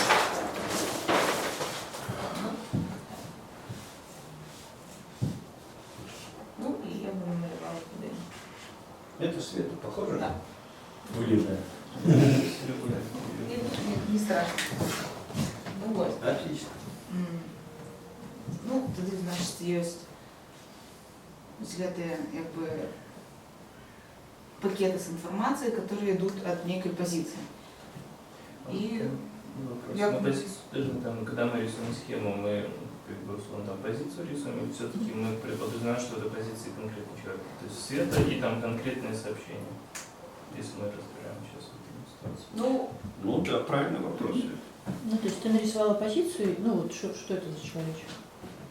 ну, це якби в даному випадку це докладчик, яким була я. Тобто я конкретний чоловік, який в ролі докладчика і який одіслав стільки-то вот Нет, Свет, тебя спрашивают буквально следующее. Вот эта морковочка, которую ты там нарисовала, да? Это Света Ермакович или это что-то более идеальное? Например, позиция. Нет, я не более оспариваю Это, идеальное вот в ну, этом. это более идеальный якби, объект. Да. Докажи. Это не конкретно. Докажи. Ну, а як доказать? Для меня это, коли можно подставить другую, любую, как бы, вот всунуть морковочку, значит, объект, Будет действительно схема. Вы видите, куда она будет смотрит? схема, будет работать. Вот. Да, в будущем. Опять она работает с доской, с экраном в этом месте. А вопрос спрашивал Николай. Так. Доказывать кому надо? Николай. Николай, раз задал вопрос, он самый тупой. Всегда тот, кто тупее, как бы, да, задает вопрос, потому что он не понимает. Все остальные делают вид, что они понимают. Типа умные, как бы, да. Ну что, Николай? Опять ты задал вопрос. То, что я размовляла и отказала доске, не поменяет моего отказа и просьб. Ну, як мені подається, що коли в схему можна вставить різні об'єкти, но то є не схема, тому що вона как бы, ну, раз разные объекты могут подходить, значит, это их позиция. Ну, ты себя, значит, ты не себя нарисовала, а просто абстрактная позиция. Нет, в которая- данном выпадке это и я, и позиция, в которой я нахожусь. Но в этой позиции могут То быть... есть это типа Если, или- это как бы позиция, ну, вот это зависит от ситуации, залежит. Что в этой ситуации я тут нахожусь, а в інших ситуациях, то есть інший Но может. ты рисуешь идеально. То есть мы держим в уме то, что, ну, вот эту ситуацию, в которой мы, там, коммуникация, мы находимся здесь, но ты рисуешь, опираясь на эту ситуацию, на доске идеально. Я правильно все понял? Ну да. Решения нет, сказал мудрец продатый. Другой же стал пред ним ходить. Хитрее он не мог возразить. Но все ответ замысловатый. Полили все ответ замысловатый. Да, полили все ответ замысловатый. Вот. Я вышел ходить. Знаешь зачем? У нас уже несколько там как бы позиций. я ведь причастен к началу этой схемы. Поэтому что ты не спрашиваешь, а что ты, Света, здесь нарисовала только одну морковку? Это может быть следующее. Ну, как бы это собирательно. Она к этому этапу просто не дошла, поэтому не смысл спрашивать. Нет. Она дошла вот про эту, как бы, да, вот это сообщение. Сообщением понятно, да? И она нарисовала позицию, из которой исходит это сообщение. Ты спросил, позиция ли это, или просто говорящий кто-нибудь, да? И я начал ему на пальцах объяснять, да, пригласив меня к себе, да. Вот это сообщение рожали в муках мы вдвоем, находясь в позиции докладчика. Если бы это сообщение рожал, я сказал бы А, Света Б, там, и важно было бы, кто что сказал, то тогда надо было бы рисовать двоих. Ну, типа, там, пишем мы со Светой вам на деревню письмо. Жизнь у нас хорошая, погода так себе. Да? Подпись. Света и Вова. Мне кажется, не получается коммуникация с вами. Я говорю вопрос про А, и вы правильно формулируете вопрос, но ответ дается про почему-то не добавить еще одну позицию. Нет, это вопрос в продолжение твоего. Если бы это была не позиция, а конкретный, рейматический, то тогда надо было бы рисовать две. А раз это одна позиция, одно сообщение, сколько бы нас ни толклось здесь у доски, сообщение от докладчика, и мы уже забыли, что было за сообщение. Мы уже ни про волнение, ни про все остальное не говорим. А? Отрефлексировал ваш ответ, не рассказывал. Отлично. Но теперь смотри, какая штука, Света. И это нам важно будет для продолжения. Чтобы возник у Николая такой ответ, ну, первое мы выяснили, да, он должен отличаться философской тупостью, как бы, да. Спрашивать о том, о чем, как бы, все остальные не спрашивают. Да? Изображать из себя тупого. Он спросил. Но он спросил ведь не изображая. Он же, его ж было реально интересно, чего он спрашивал. Да? Что-то я немного... Ну, ви завершите думку, може я тоді зрозуміти. Провисаю. Я хочу сказать, что он не понял того сообщения, которое появилось у нас с тобой как первый элемент схемы, от которого мы пляшем дальше. Максимально ли? Ну, тут Мне же его там пытается- нет. А? Тут же его там нет. Эти элементы были связаны, и, ну, как бы, першопочатково, коли ви ось эту стрелочку ввели, а ви соблюдали то якби сообщение, повідомлення, яке йшло від мене особисто, тому такое, можливо, возникло питання. У тебя память есть? Чуть-чуть. А способность забывать и выбрасывать за ненадобностью все лишнее. Бывает. Теперь давай с Оксаной поговорим. Оксана, ты когда говоришь про то, что Николай забыл сообщение, или мы его не сказали, ты про какое Я не сообщение? сказала, что Николай забыл сообщение. А что ты Я сказала? сказала, что его там нет. Кого? Николая. На схеме нема. Николая? Нет. С Николаем мы вообще ничего не говорили, пока он не встрял со своим вопросом. Так а он как бы проявляет свое существование. И говорит, я нифига не понимаю с того, что вы говорите, потому что нет у меня там. А, ну это надо учесть, І видишь? тому мені нема там, наоборот. Но теперь смотри. Ну. А это уже Леонид, это уже Ні, Николай не розуміє, що тут відбувається не тому, що його там нема, а його там нема, тому що він не розуміє, що відбувається. Я правильно, Оксана? Это уже Не знаю. Думаю, нет. Но теперь смотрите, я оказался в положении Николая. Потому что я услышал то, что говорит Оксана, и совершенно ни хрена не понял. Стал отвечать на совершенно другой вопрос. Не на тот, который, не на ту реплику, на которую она мне кинула. И в этом мы с Николаем... Высветите, Схожи. что история на самой справе. А? Треба висвітлити, що існує на самій справі. Да. Это мы сейчас и Ми занимаемся. можемо вирішити, що Ніколая не існує, ці Мацкевича не існує. І тоді пойде діалог зовсім другим. Нет, жанром. вот Оксана говорила не онтологическое высказывание, когда мы, его нет на этой схеме, да? Она говорила, что он тут не нарисован. А треба було. На схеме. Ну, наверное, это мы еще подумаем. Он достоин того, чтобы его нарисовать на схеме или нет? Докладні його позицію. И про это подумаем. Но теперь смотрите, какая штука. В этом магазине волшебных вещей Оксана пользуется местоимением. Я в процессе коммуникации нахожусь, слышу оттуда реплику.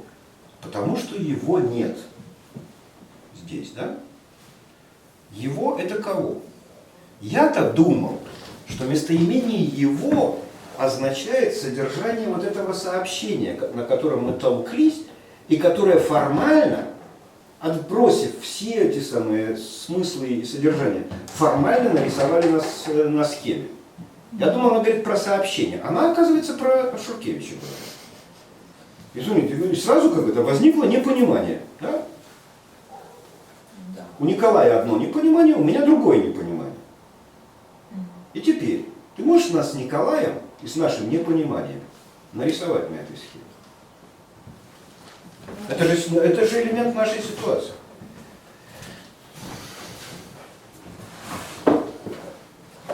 Ну, коли ось як это препарировать диалог, да, наприклад, позиції там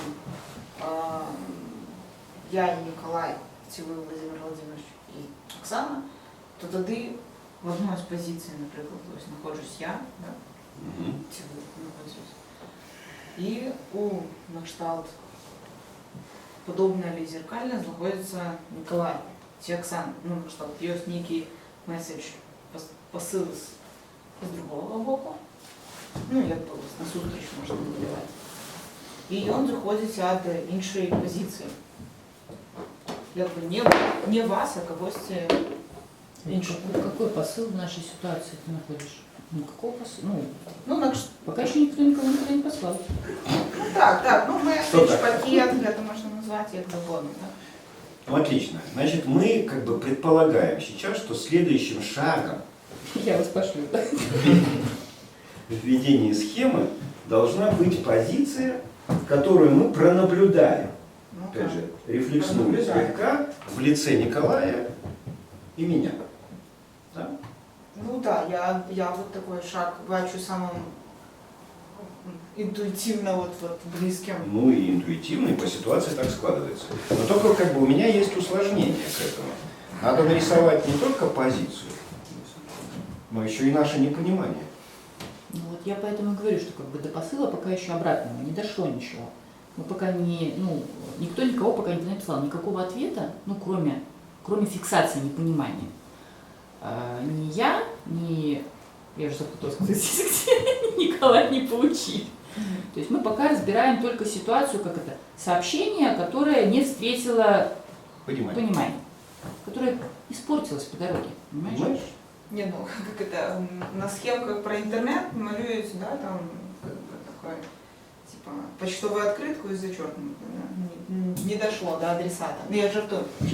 Ну, насамрэч, мне подається, что что-то же дошло, понимаешь? В отличие от письма, которое не дошло до адресата, что хорошо, не дошло и не дошло.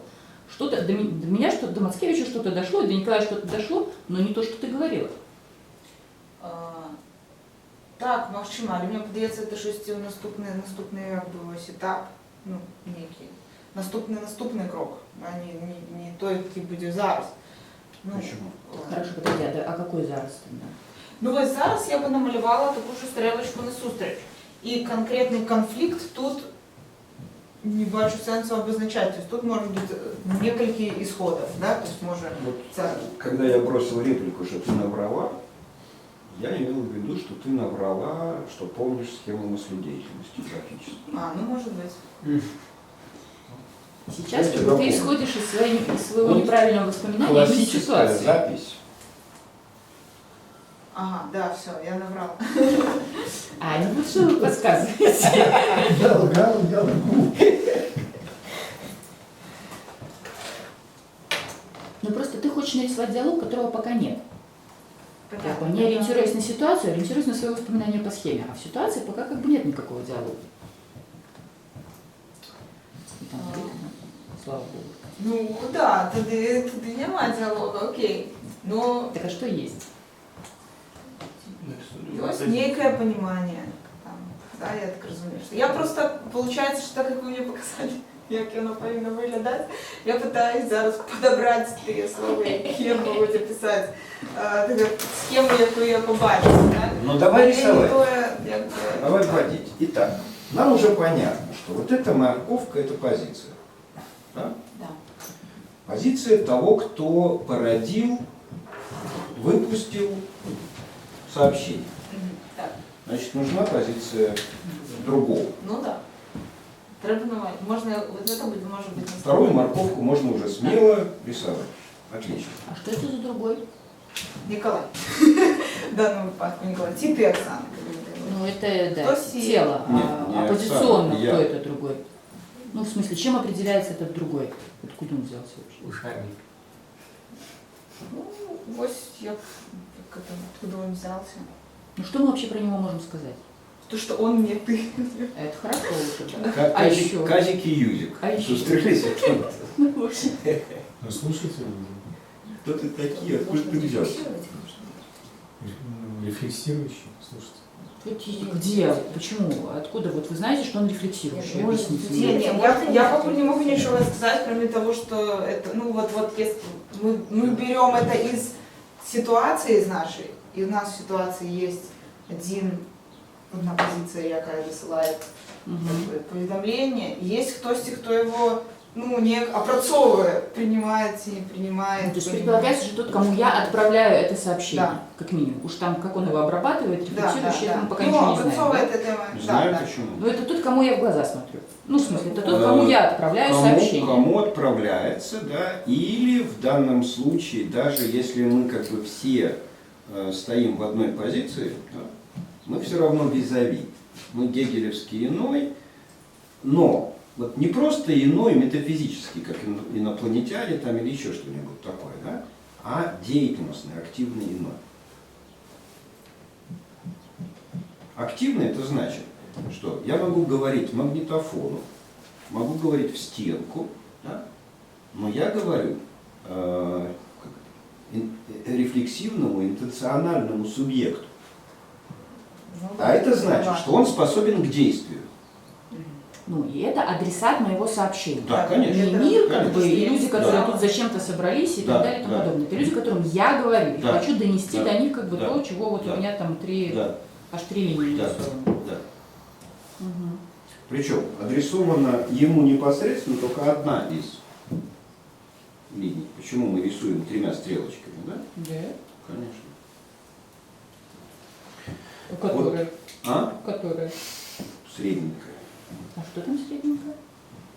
Это сообщение тому, кому смотришь в глаза. Конкретному персонажу, с которым ты встречаешься визави.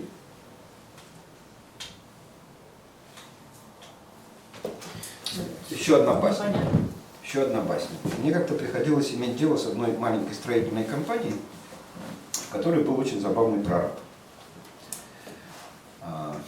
который по утрам, соответственно, собирал там бригадиров, рабочих и так далее, должен был давать задания и так далее.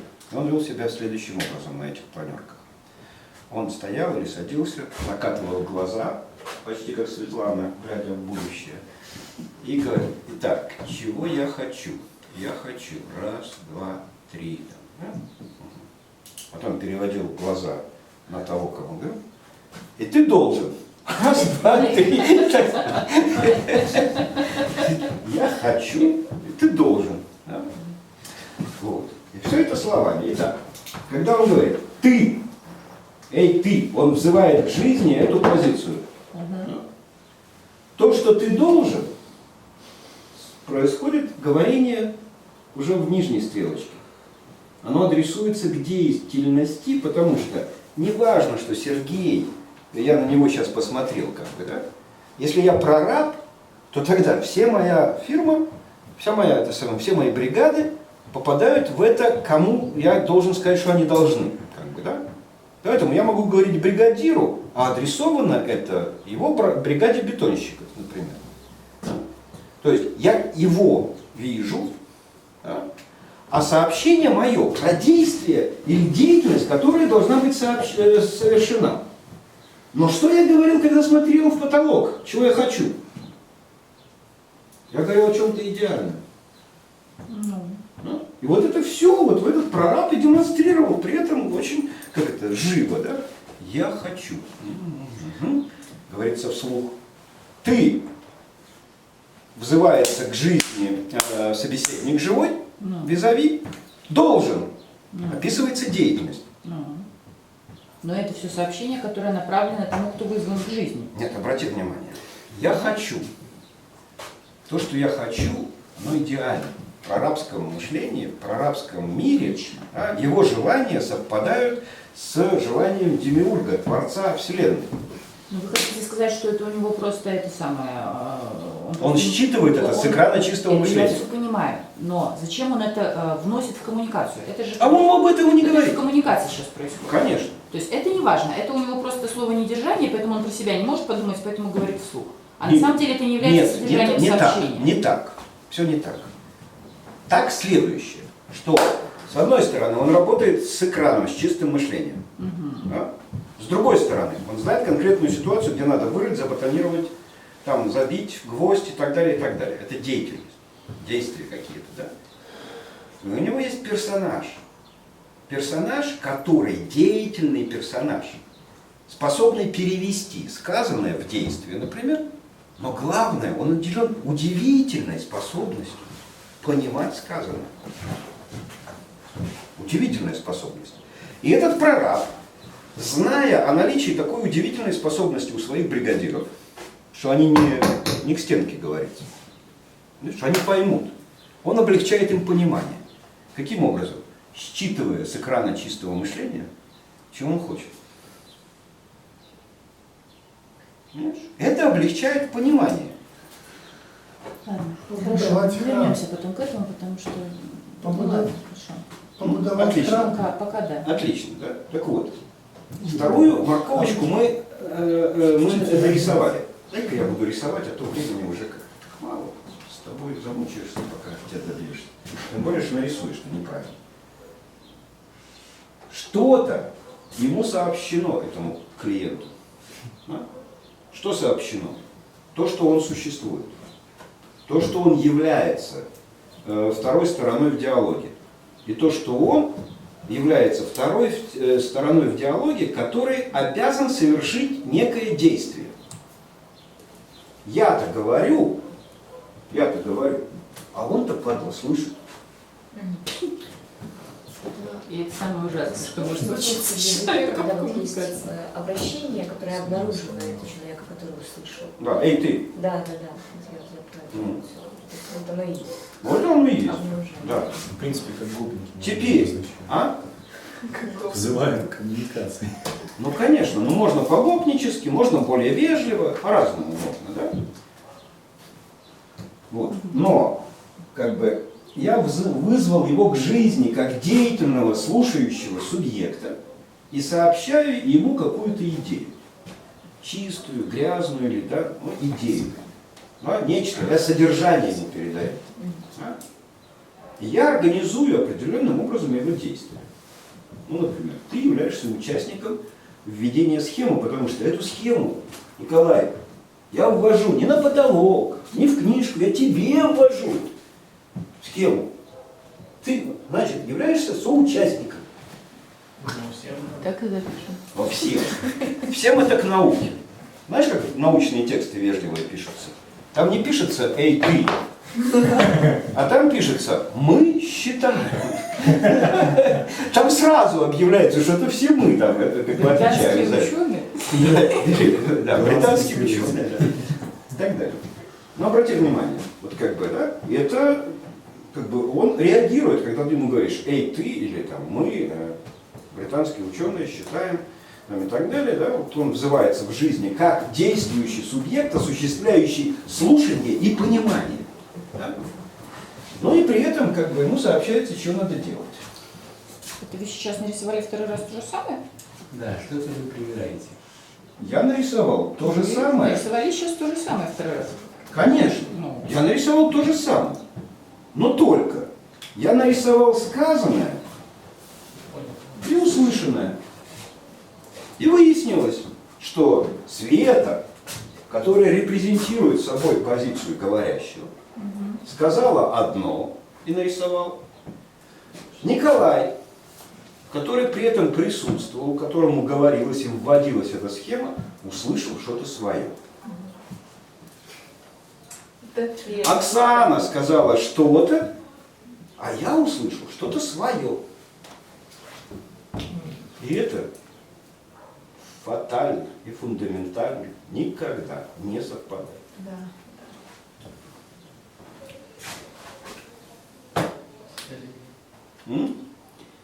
то есть в простейшем акте коммуникации, как бы, ни в каком, ни в диалоге, ни в обмене мнениями, ни в чем-нибудь, мы имеем два сообщения.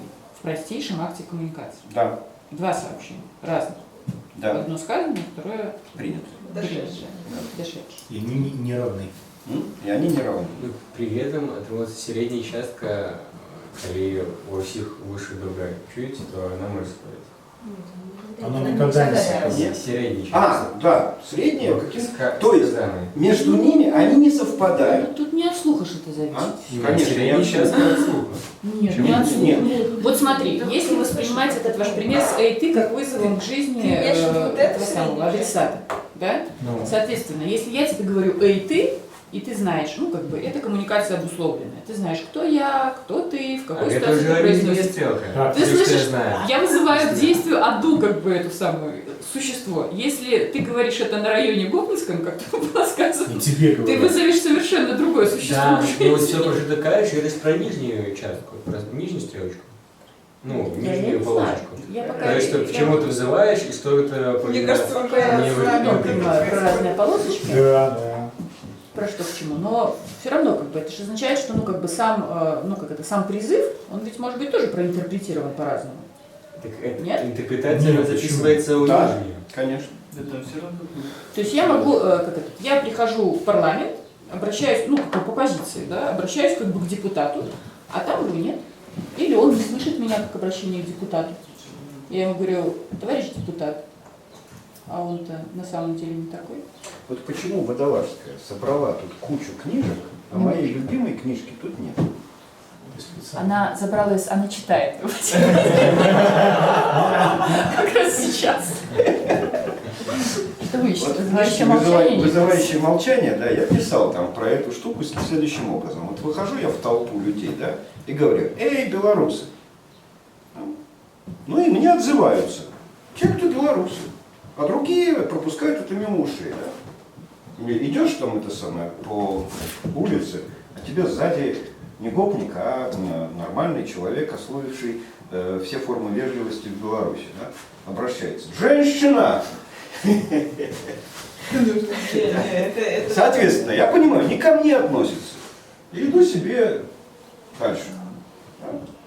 Нет, если бы я был сомнения имел относительно, я бы, конечно, поинтересовался, что он имеет в виду. Но так нет. И в этом смысле, конечно, самая простая штука, вот Евген на это обращает внимание, как бы, это вот эта средняя часть, да? Но и даже самая простая штука, она упирается в то, что сказанное и услышанное не совпадают. Не совпадают. Эй, белорусы могут услышать только те, кто белорусы. Ну, кто себя так идентифицирует, да? А другие, это не к нам. Там все-таки просто, ну, там не сам монотекст, как просто набор букв и... Конечно. Там, ну, зворот. Такой... Ну, конечно. И поэтому, как бы, понимаешь, человеку, читающему лекцию по естественным наукам, вся вот херня, вот эти все тонкости, они вовсе не обязательны, да? А вот методологу, человеку гуманитарных технологий там разных, это нужно понимать. И поэтому манера поведения методолога, магистра игры, в игре там и так далее, она сильно отличается от гопника на районе и от ученого на конференции или на лекции, да? Потому что... Что-то среднее, да. Но главное, что оно заточено на то, чтобы каждое сообщение доходило. Хотите вы падлу или нет, но я доведу до вас сообщение. Поэтому, как бы, да, и обращение конкретное. И вот это моя манера, которая многим девушкам не нравится, трогать их за разные части тела в процессе говорения. Говорение в глаза, вызывание к эмоциям, да? Ну, то есть раздражнение людей и так далее, чтобы получить ответ. Знаешь, как это самое? Вот в Библии это хорошо представлено в книжках пророков. Там они все начинаются со следующего. Раздался голос. Исайя. И во всяких этих, вот я Господи. Да?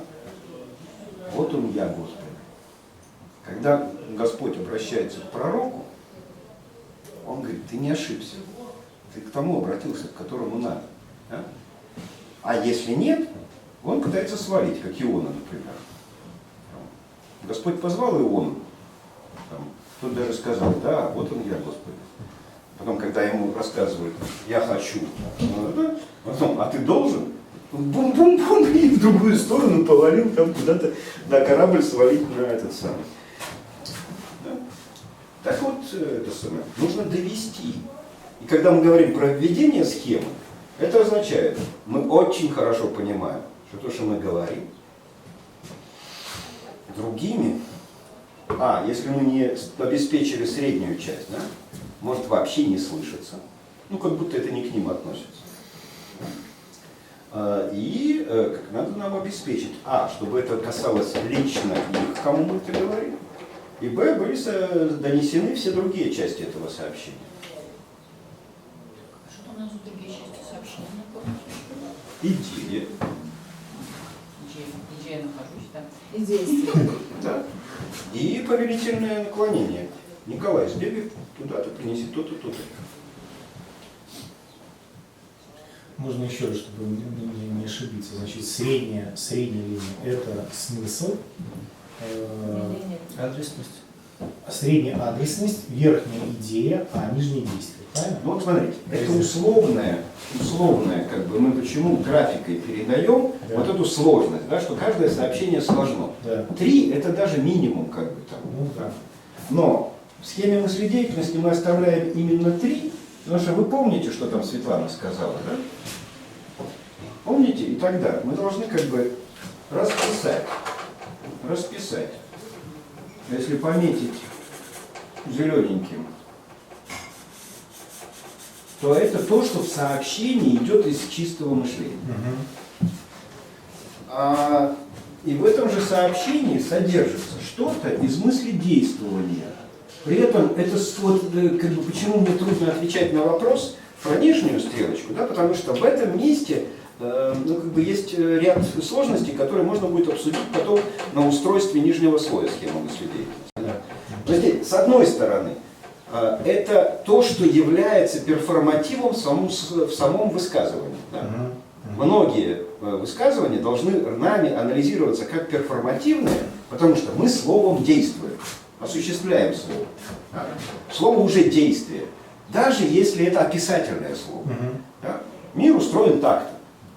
Мы же не творим этим самым, как бы вроде ничего с миром, да? Но тем не менее это действие, которое, как может быть, мы обязаны просто его рассматривать как действие. С другой стороны, это все, что формулируется в повелительном наклонении, даже если грамматически оно не является повелительным. Да? Ну, например, больной лежит и говорит, хорошо бы попить. Да. Ну, соответственно, кто-то срывается с места, да, бежит стакан воды и так далее. Он просил? Нет. Грамматически он не просил, как бы, да?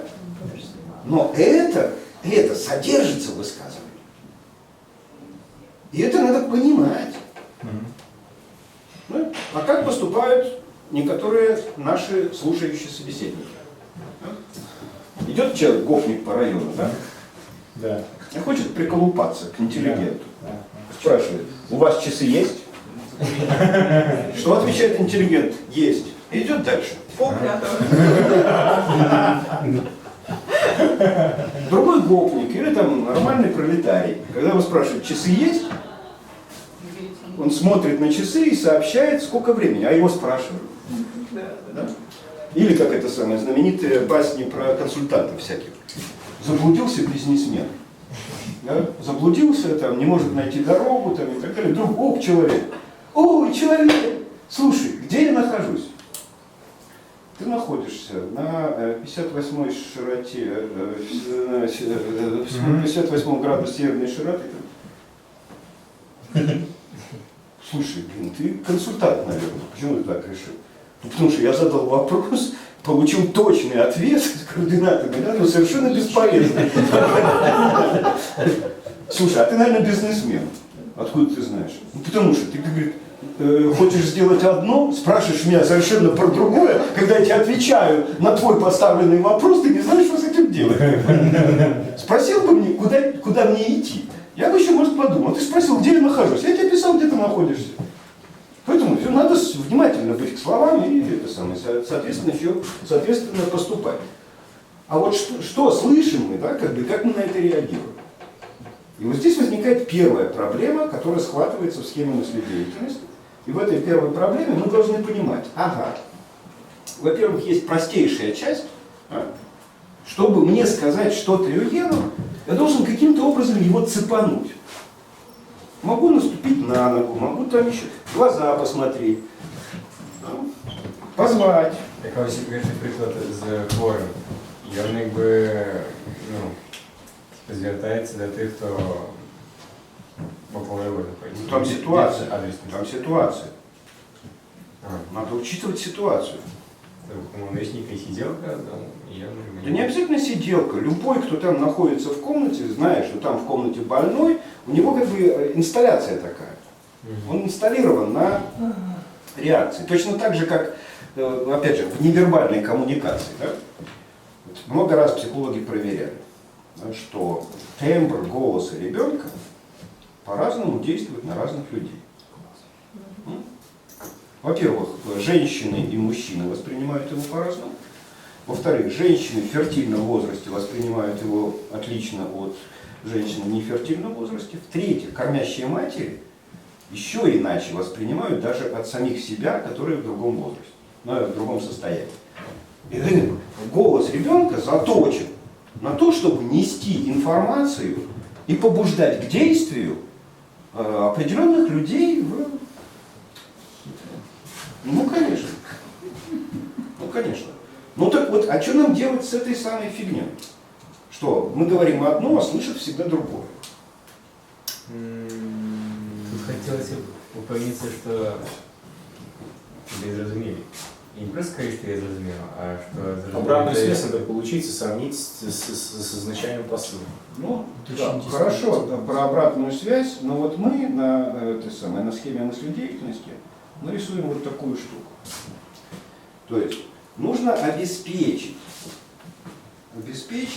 ну, если не инвариантность, да, то хотя бы гомоморфность сообщения передаваемого, сообщения принимаемого. Гомоморфность это Подобие.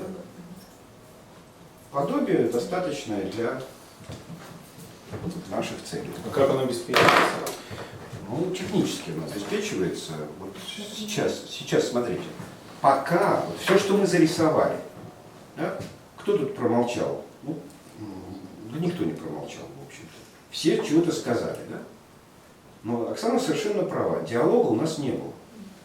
У нас была половинчатая коммуникация. Докладчик говорил, да, а тот, кому говорилось, активно слушал. Ну, да. Он работал. Поэтому, когда со Светланой я тут припираюсь, что она помнит, чего не помнит и где врет, я ей показал вот эту запись. Зарисовка. Схема мыследеятельности. Вот это вот классическая зарисовка схемы мыследеятельности. С одной стрелочкой. Потом, развивая и работая с ней, мы можем перейти к такой зарисовке. Ну, вообще ко многим всяким стрелочкам, которые связывают эти слои, позиции между собой и так далее. Но здесь уже есть. Туда и обратно, как бы, да? Но вот пока, вот во всей ситуации, у нас была только одна стрелочка. Мы активно со Светланой, ну, Светлана с моей активной помощью активно говорили. Вы активно слушали. А раз вы активно слушали, то все, что вы говорили, не имеет никакого значения. И правый и левый бок, и он до этой пунктирной стрелки прикладывается. И вот мы обеспечивали активным слушанием. То, что вы говорили, это не сюда, стрелочка.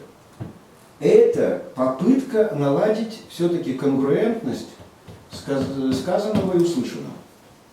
Для этого нужна коммуникация как-то, да? И когда мы говорим про схему мыследеятельности, а в ней пока нарисовали только слой мыслекоммуникации. Вот в исходном, первоначальном виде это вот только так выглядит. Короче, два факса должны друг друга установить коннект между собой. Ну, конечно. Коннект это вот средняя стрелочка. Да? Мало законнектиться, надо, чтобы сообщение прошло.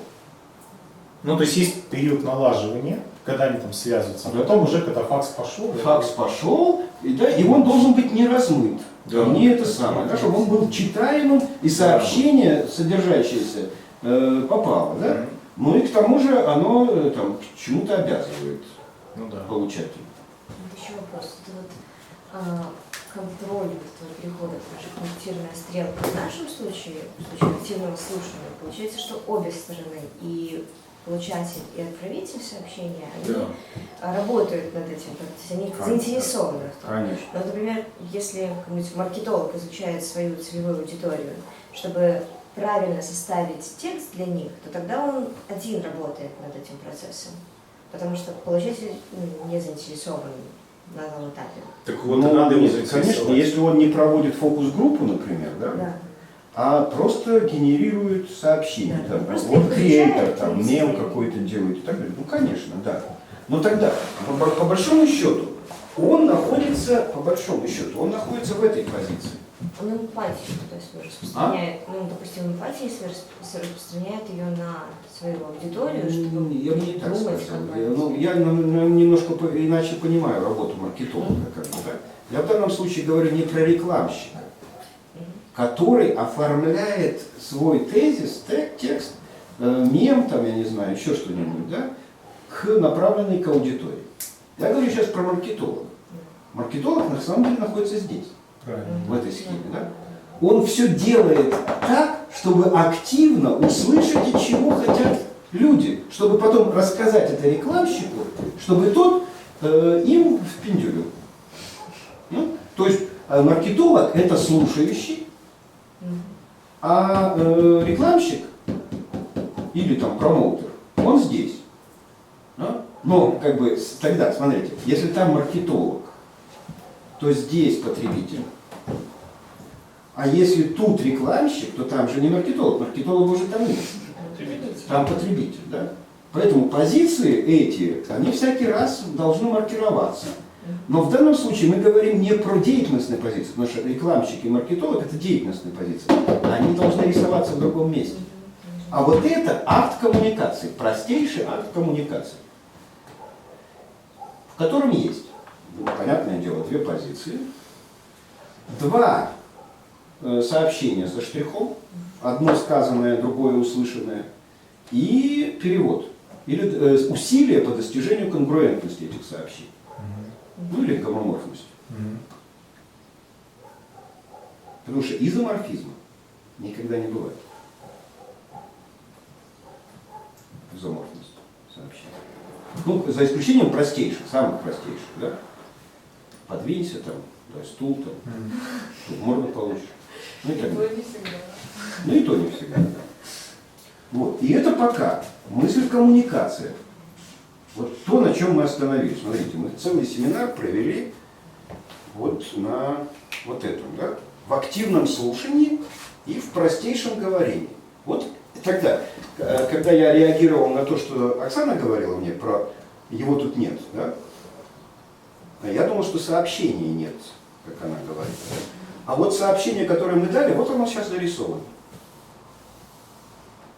Зарисовано, и будучи вот помещенным в акт коммуникации, да, с активным слушанием и так далее, и то не факт, что то, что мы сказали, оно именно так и понято. Оно же никогда не может понято быть. Хотя Никогда. стрелки, они же никогда не будут идентичны. Просто потому что у нас разные два позиции, люди, которые Да, находятся в позиции, они просто да. не идентичны. Да. И это выводит нас уже на онтологическую интерпретацию этой схемы, даже в ее урезанном виде. Да? Пока мы только один слой, средний, разобрали. И она состоит вот в этой онтологической трагедии иного. Когда Гегель это придумал, ну, то есть, придумать этого не надо было, это как бы всегда существовало, но введенное вот в философию, в теорию там, и так далее. Оно долго осознавалось и понималось. Гегель написал, а потом люди столетиями это понимали. Когда до Сартра это дошло, он заявил, другие это ад. Уже никогда ничего не понимают из того, что я говорю. Да? И это трагедия еще одного порядка, про который Сартр не говорит. Она состоит в следующем, что эти позиции коммуникативные не взаимозаменяемы, по большому счету. Маркетологи никогда не равны потребителям. И для маркетологов потребители всегда иные, с одной стороны, да? С другой стороны, потребители никогда не хотят признавать маркетолога иным.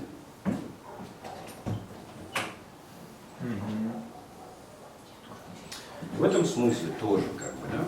Вот когда я прихожу и разговариваю с белорусами, для белорусов это цирк, это шоу, вот еще какая-нибудь херня. Для меня это трагедия. Потому что они требуют, эти вшивые белорусы, граждане нашей любимой страны, от меня, чтобы я относился к ним как к личности, как к иным. Должен относиться я в смысле Гегеля. Я говорю, ребята, это я для вас иной. Мне вас понимать не надо напрягаться. На 10 миллионов белорусов я могу встретить там несколько сотен людей, которых мне надо напрягаться понимать. Все остальные встречались мне миллион раз в разных видах, с разной сексуальной ориентацией, белорусскомовные и русскомовные. Но они все говорят сообщения, с которыми я уже поработал, да, принял, произвел эту самую штуку.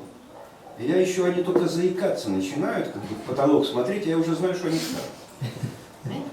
А все, что я говорю, перетрактовывается ими в то, что они знают. Поэтому я-то их слышу. Они меня постоянно упрекают. Ты не слышишь, ты не разговариваешь с простыми людьми, там еще что-нибудь такое. Гробы, беда у вас простых людей. Я уже наслушался этого вот так. Не потому что я вас не уважаю и вас не люблю. Вы мне просто надоели своей банальностью повторять мне одно и то же. А вот когда я прихожу и говорю то, чего вы не слышали, вы ко мне как к кино не относитесь. А вот именно здесь надо понимать то, что я вам говорю. Это еще относится еще к одной адовой ситуации. Это мои так называемые ученики. Это, блин, трагедия еще больше. Потому что я им прихожу и говорю, ребята, то, что я говорю, это эксклюзивно, уникально и никогда не будет понятно просто так, без усилий публики. Он говорит, да ладно рассказывать, слушай, ты уже нам это миллион раз говорил, мы все это наизусть выучили, мы все это так просто. Да? И они не понимают трагедии. Тут вы ведете себя как обычный белорус. Круг замкнулся.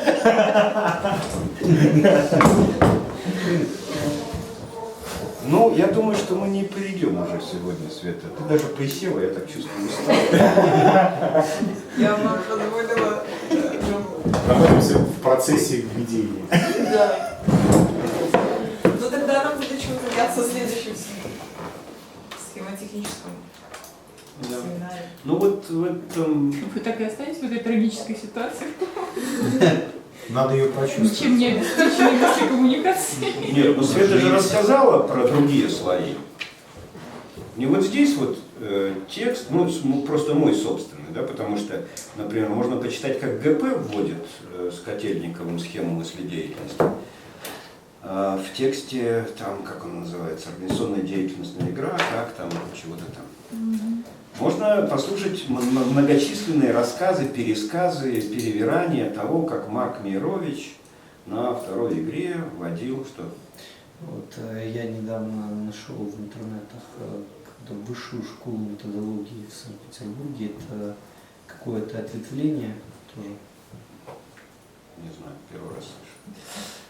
Сейчас методологов, как собак нерезанных, при этом как бы еще и... Так и что, там есть что-то или что? Почему это? Ну, там, да, у них есть кое-какие записи, они тоже работают с мышлением, но там суровый биологизм и психологизм. То есть А кто там, имена какие? Андрей Курпатов. Ничего не говорю. Курпатов, психолог. Он вообще психиатр по образованию. Нет, имя ничего не говорит. Я знаю, что в Питере там некоторые люди еще там 70-х годов чего-то про это знали, но в Питере никогда не сильно не интересовались этим. Вы проведение Ну, не важно. мыследеятельности. Не, просто я Введение схем Да, мыследеятельности. я говорю, что можно прочитать рассказы про то, как Марк Мейрович на своем докладе впервые рожал схему мыследеятельности, да, с его кульманами и инженерно-конструкторскими рефлексиями всякими. И да, и вот есть статья Котельникова и Щедровицкого про то, как это вводилось впервые в текстах, да, в литературе. Ну, а вот здесь я вводил тоже там по ситуации. И когда вы, может, где-нибудь там могли увидеть там доклады, какие-нибудь курсы лекций там, или игровые стенограммы, каждый раз схема мыследеятельности вводится как-то по-разному, да? Но если вводится. И есть еще как это, дурные рассказы про схему мыследеятельности, как про теорему Пифагора, например. То есть без учета гуманитарности там, и так далее. Это типа анисимовских этих комиксов, книжек комиксов. Когда дается рисунок, и потом последовательно рассказывается, что в этом рисунке значит каждый элемент. Это совсем другая манера. Вот, поэтому вы с графикой можете ознакомиться еще раз, чтобы не повторялась вот эта штука, да, когда Света пыталась норовила нарисовать стрелочку ровно наоборот. Так психологи конфликты рисуют. В данном случае конфликт и трагедия ведь в другом, да? Не в том, что другой говорит другое, а в том, что он слышит другое. Да, я поняла это моментально. А говорить он может все, что угодно. Устали? Все. До следующего раза.